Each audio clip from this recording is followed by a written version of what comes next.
झियो ने तू ए साड़ी पिंधिकी जल्दी रेडी हो जा से माने तते आज देखिबा पई आछुचंती।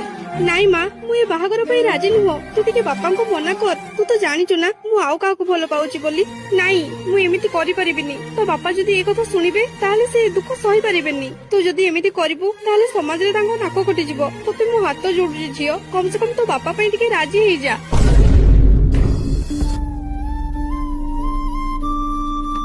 मारे तू खुशी रे अछु ना खुशी एई प्रश्नटा मते न पचारि बापा को पचाइले भलो होता कारण तमे माने मो खुशी पई नुहो निज खुशी पई बाहागर करिच। अधा बेले सी मदरे जुडुबुडु हेई घर को आछचंती खाइले माडो बसिले माडो उठिले माडो मारी मारी मो जीवनटा को नरक कर सारलेनी। हेले तमरो कोन अछि समाज रे तो एबे तमरो बहुत सम्मान होतबो ना। आबे जल्दी खाइबो कोन हो मु रखुची से मते सेपटे खाइबा पई मागिलेनी लेट हेले से मते पुणी मारिबे। सबुबळे पिलामानक निष्पत्ति भूल हे न थाए वीडियो